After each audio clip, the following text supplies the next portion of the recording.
I'm Hanne Stevens, Deputy Head of Law at Holborn. We're sitting, which is not in my nature, for two reasons, so that I don't block the beautiful slides that Mark has prepared. This is Mark Keith, lead designer of the BTC, so he's really the expert. We're lucky to have him here today. And also so that it's picked up on the recording. I shall try and bellow, which as a barrister usually comes naturally, because there's a lot of noise behind me, but let me know if you don't pick up everything, all of the important information we're giving you today. So thank you, Matt. Yeah, we're here to talk about how the bar course providers are changing their courses. You'll see there's a big cross through the slide here on how our course is changing. Well, there should be. So it's no longer going to be the BPTC in 2020. I'm going to talk a bit about the course and some elements of it, but feel free to ask questions as we go along, and if I can't help, I'm hopeful that Mark, as again our resident expert, will be able to. So the first thing to note obviously is the BPTC will cease, it's no longer, and each provider will have a pathway to the bar and their own name for their own programme. And BPP are going to provide the barrister training course. We're really excited about this new course, and I'm going to explain lots of reasons why it is a great and positive move. So, to look at the authorisation principles, historically the BPTC has been heavily regulated as a programme, so we have had our hands tied to some degree on what we offer and how we offer it. So was the BVC before it. You won't remember that, I'm showing my age, but that's what I studied a long time ago. And it wasn't actually that long ago that 12 in a group was a seminar, but you make it 13 and suddenly you're in a lecture. And lectures were only permitted for 25% of your contact hours. You had to have one IBM compatible computer for every 5 students. And there had to be a dedicated room for BPT students. So we are of course still regulated, that's hugely important, on amongst other things the length of our programme, the size of our classes, and the precise number of formatives we include in each module, those mock exams. And this obviously drives the cost of what we provide. But with the BSB's future training changes, there's a really welcome shift now. Okay, so the focus is on the outcomes of this regulation rather than the process. The process has been freed up really to make the best of the course for you guys, make it most cost effective and have the best student experience. So thankfully it doesn't matter how many computers are in the library necessarily anymore, but the principles create flexible, accessible, affordable and high standard pathways to the bar, which is really what we all want. So what does that actually mean for you guys? Well, flexibility, you can decide how, what and when you learn. We'll develop that a bit later with the various parts of our course and the courses provided. The pace, the place and the mode of delivery. We want it to be more accessible. The BSB are clear on this. Historically it hasn't been. We need wide and fair access, choice on how you train, and training which enhances your employability and importantly your transferability, because not everyone takes the conventional route to the bar and stays there, and we're really cognizant of that, and we want to develop your future careers wherever you go. And affordability, I would hope that's a buzzword. I would imagine that's a buzzword for most of you, because training at the bar is an expensive business. We want to improve the risk ratio, the risk benefit ratio, reduce those costs, and enhance the benefits, the support for you. So masters, moving your course, reconfiguring your course to something else, making it transferable, scholarships that are offered, and bursaries and other support. So we're really mindful of all of that and how challenging it is for you guys when you're trying to qualify. And then most importantly, high quality education. So assessments that are carefully thought out, built and put together to make it as real life, real world practical as possible, appraisal opportunities, that feedback, the right resources, and then of course policies and procedures so that we are regulated and doing the right thing for you. I think everyone has accepted, the BSB included, that the one size fits all approach we used to have is not the future. You can choose your provider now, and you can choose how to build your course if you like to your circumstances. So the changes are welcome, and we're able to offer you something different. Although the end point, being call and pupillage, is the same for all of the providers, you can choose how you get there depending on your own circumstances. You can really personalise your learning, okay? So there are a number of pathways to the bar. Mark's going to talk in a bit more detail about those 4 principles that have been authorised by the BSB. It's not the conventional route that it used to be. And the BSB will allow providers known as authorised education and training organisations, managed to say it, AETOs, I'm going to call it from now on if you forgive me, to deliver one or more pathways, and BPP are going to offer 3 of those 4 pathways. I'm going to ask Mark, if he will, to talk a little bit about that. So we've got the 4 pathways to the bar. So the first one is the 3-step pathway, so-called 3 steps, because you've got the academic component, one step, the vocational component, the 2nd step, and the work-based learning component being the 3rd step. So what do these actually mean? So the academic component, that is what we currently know as the qualifying law degree or the other degree plus GDL. So it's not really changing that much in future. You'll have to do a course. Many of you will be on QLDs at the moment. So you'll have done crime, equity, EU law, contract torts, land law, and public law, or whatever your university might call public law. So having passed that, you will have passed the academic component of the 3 stages. The next part is the vocational component. And for these purposes, I'll just call it the bar course, because as Hannah said, everyone is calling it differently, something new. And that's basically because the BSB told us we had to call it something different from what had been before. So the bar course is governed by the BSB's curriculum and assessment strategy and the 4 principles that were discussed earlier. Now, that is the route we've got. We've got a bar course currently, the BPTC, but what the BSB have allowed all the providers or AETOs to do is to be much more flexible and innovative about what goes into that vocational component. So the end point is the same, it's call, but each of us is doing something slightly differently. So ask at the stalls about what each individual AETO provider is doing. The final bit, the work-based learning, that's pupillage. Same as it's always been, minimum of 12 months pupillage, a first 6 being non-practicing and a second 6 being practicing. So that's the 3-stage pathway. The 4-stage pathway is, you can see, academic component, vocational component and work-based learning, same as the other one. The difference is that the vocational component is divided into 2 parts. So you get the vocational component, parts 1, so you get academic component, then you get vocational component part 1, part 2, and then the work-based learning. So that's how you get your 4 steps to the bar. And so a number of the AETOs, providers, are offering this version of the bar course. But what is becoming apparent is that the versions of part 1 and part 2 are different depending on which provider you want to choose. And that's a good thing because it gives you that flexibility and choice to choose a provider that suits your needs. So our part 1 isn't just knowledge of civil and crime, it also includes some skills training as well and is face-to-face rather than being wholly online as some other providers are. And that's your choice. You can choose whichever one you prefer. The second part, part 2, I think amongst all of us does contain skills training. Okay, so it depends what you particularly want from your pathway to the bar as to which of the 4-step pathways that are provided by different AETOs you want to choose. The next pathway, an integrated pathway.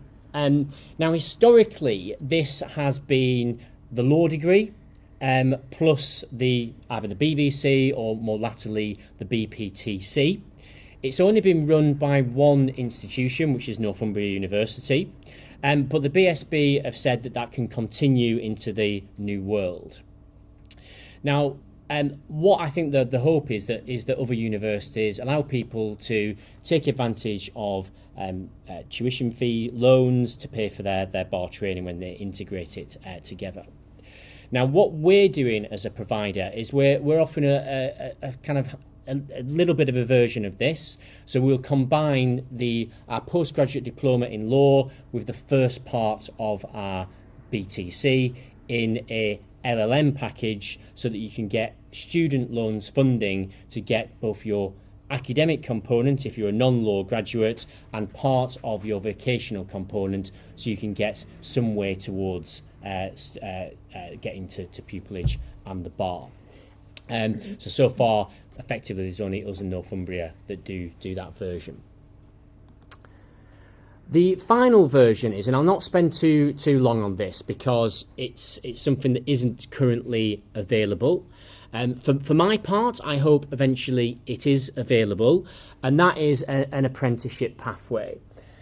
Now, we now have solicitor apprentices, and there's certain things about how the apprenticeships work which encourage solicitors firms to offer apprenticeships. So there's the apprenticeship levy, so it means that we can operate as a tax unless the solicitors firm spends that on apprenticeships. So a number of firms are offering solicitor apprenticeships. Now, what the BSB have done is they've allowed that pathway to remain on the table, but currently we're waiting for anyone to potentially engage with that pathway. And there's a number of reasons why, as a self-employed profession, chambers might not be able to engage with that because the levy doesn't work for them and various other things. But it's something to watch out for over the next couple of years. It might be something that could be attractive to the CPS or the Government Legal Service, or potentially a solicitor's firm that's launching an advocacy department or has an advocacy department. They might want to engage with that. So watch out for this. I do hope it happens because it would really essentially accelerate accessibility to the bar. But unfortunately, we're in the lap of the gods of other people on this one. But I do hope it happens soon. Great, thank you, Mark. So looking then at the vocational components of bar training, what's the course going to look like? Well, you can see behind me the core elements of it. Submission advocacy, so perhaps civil, but also a mix of crime submissions to a judge, examination in chief and cross-examination, witness handling, which is crucial training for any potential barrister, criminal litigation, evidence and sentencing, those skills, and professional ethics, which actually runs through all of your course anyway, and indeed your practice, civil litigation and evidence, legal research and opinion writing, which is key as well. I know a lot of feedback sometimes from firms and from chambers is that, hang on, we want them to hit the ground running in pupillage and know how to find the answer for something PDQ. Okay, so it's really important that students come out ready for their pupillage. Drafting, and of course conference skills, so having that ability to advise a client in any discipline it may be is really crucial as well. And you need all of these to pass the course, but in order to become a pupil as well. You'll see though that I haven't mentioned options, because traditionally we used to have those as part of the course. So the BSB has removed that requirement, and it's really positive, and I'll tell you why. I'll talk about that in a moment. They obviously set the curriculum and assessment strategy, the BSB, so AETOs, such as us, our assessments are set against common criteria and have common external examiners. So also we have internal independence. There is that common theme of external examiners to maintain that consistency across providers. So the BSB has left it to us though to decide the order and pedagogy, etc., of how we build those and how we teach our courses.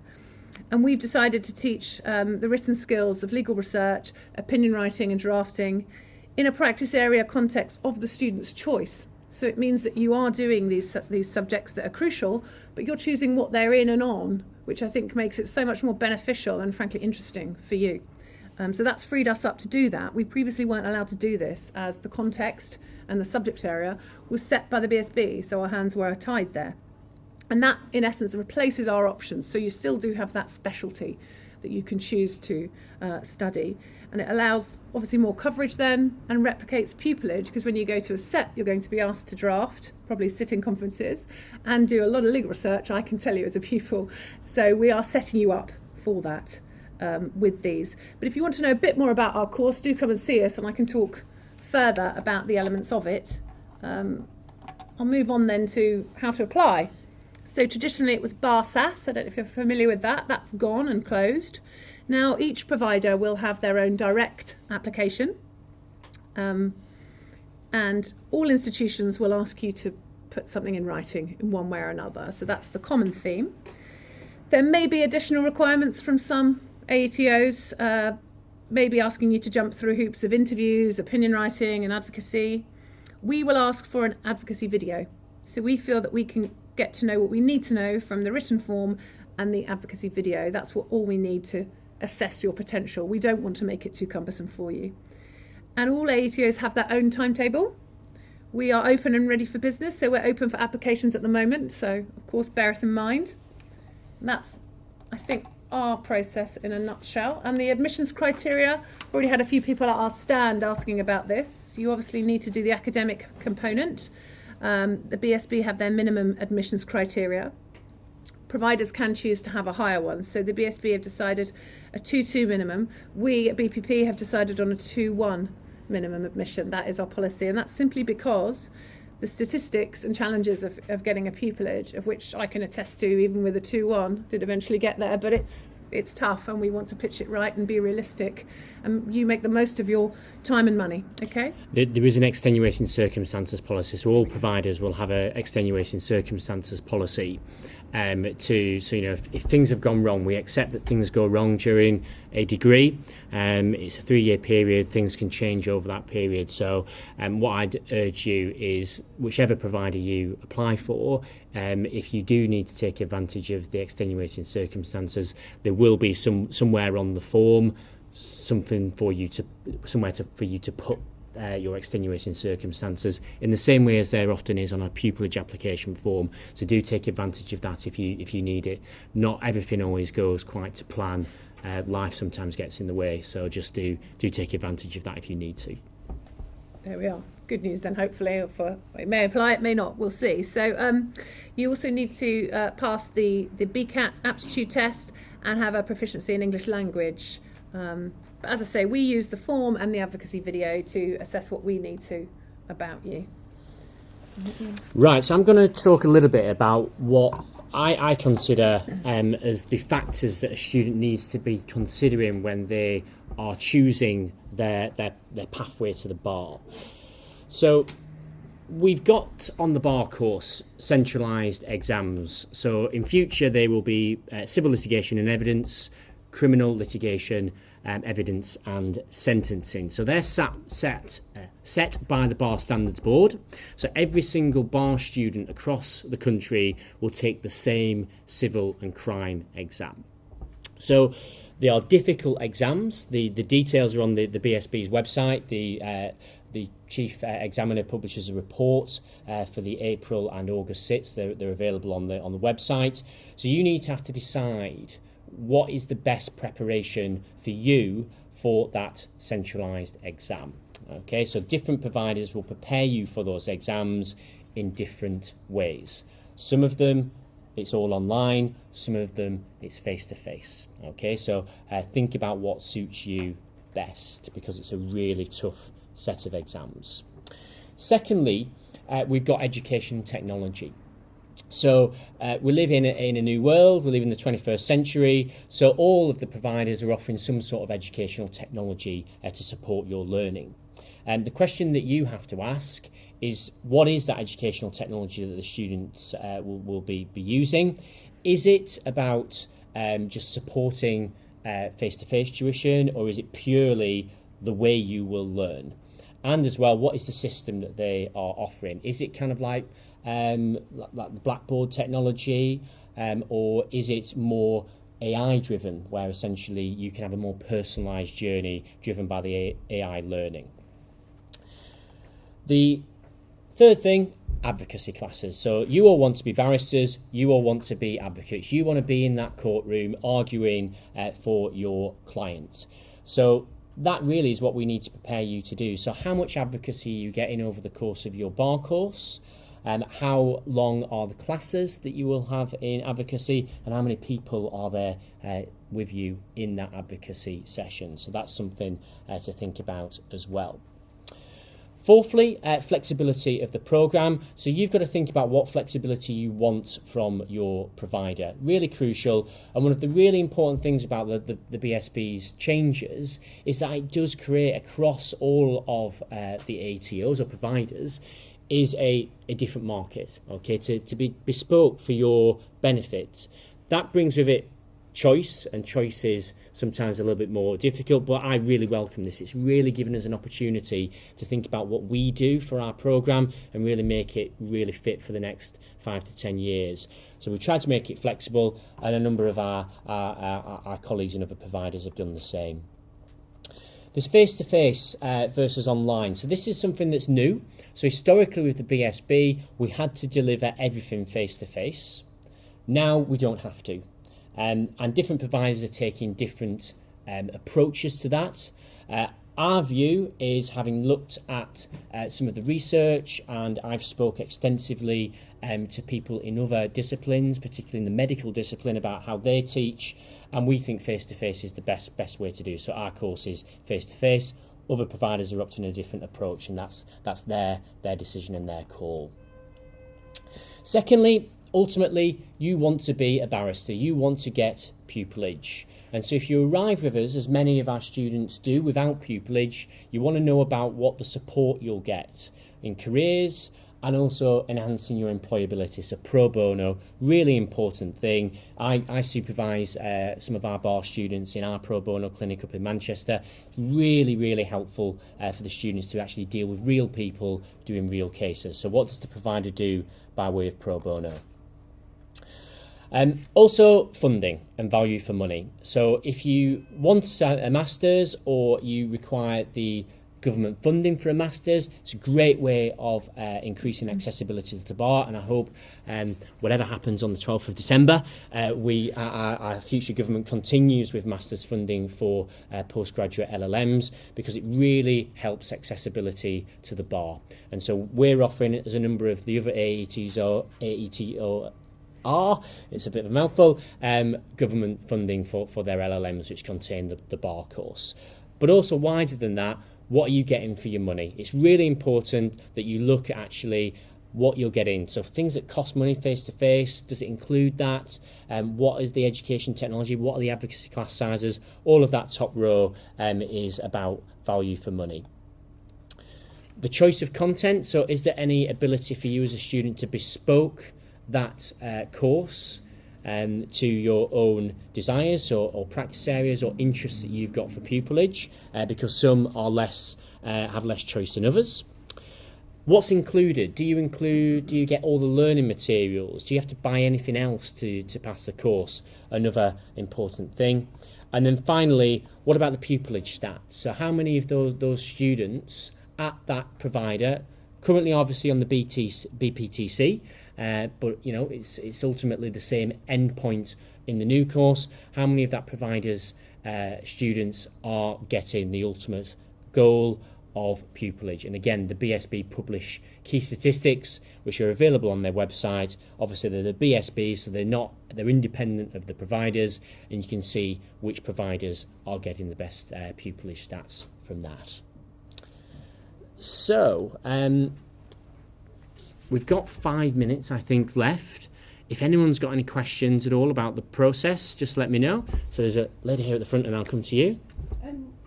The LLM containing the bar course, is that new?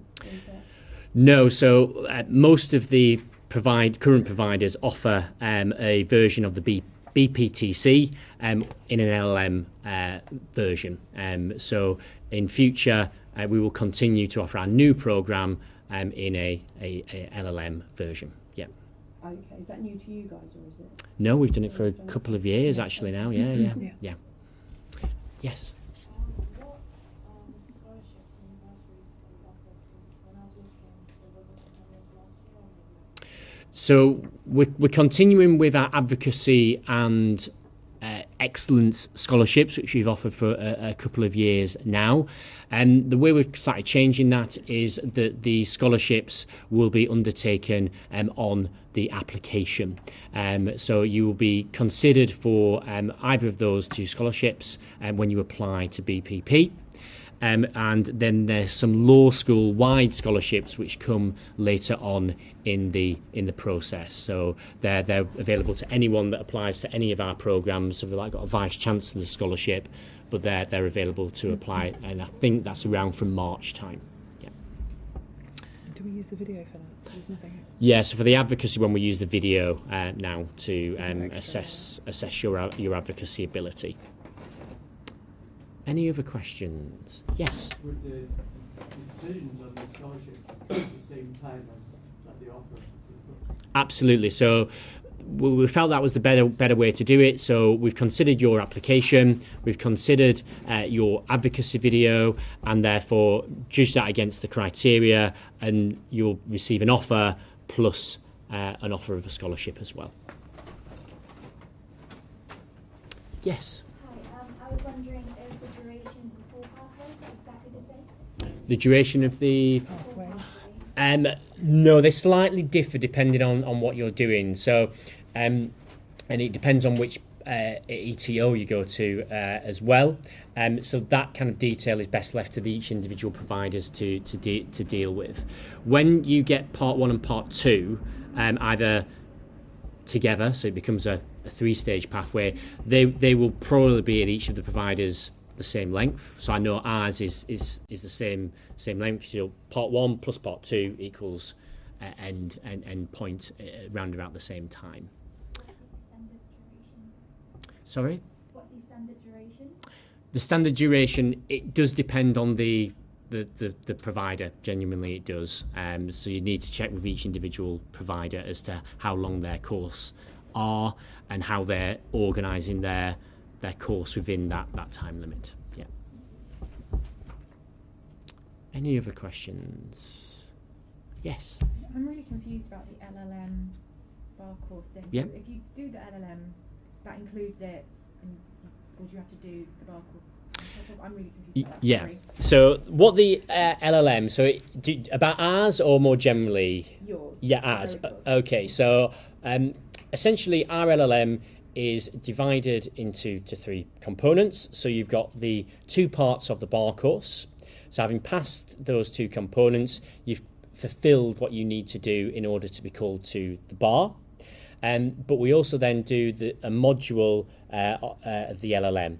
So it's all LLM because it's all at level 7, the academic level that a master's program needs to be at. And the module for the masters is a professional project, essentially. So you do a project based on an area of interest to you legally. So you start in September. Essentially, it's 1 year for us, full time, where you go through all the vocational component and the master's assessments as well. And then at the end of it, you'll get a master's qualification, but embedded within that is the subjects that you need to have been competent in order to be a barrister. Yeah. Thank you. Yeah. If you've already got an LLM from just doing an individual course, do you think it would still be useful to do the BPC LLM or the BTC LLM? That's a difficult one because you won't be eligible for funding. So once you get student loans funding for an LLM, you get one lot and that's it. It depends what you did for your original LLM. I think our LLM is very practically focused. It's about kind of like creating as much as we can a sort of more realistic kind of situation, although being at an academically high level, trying to make it very practical. So it really depends on what your original LLM was, I think. Any other questions? Right, look at that, bang on time. There we go. Well, if anyone wants to speak to us more, we'll be on the stand later on. So we're just in the old hall, I think, right at the start, near the door. Do please come and have a chat with us, and we can give you a bit more detail about our programme. Thank you. Sweet and no pay.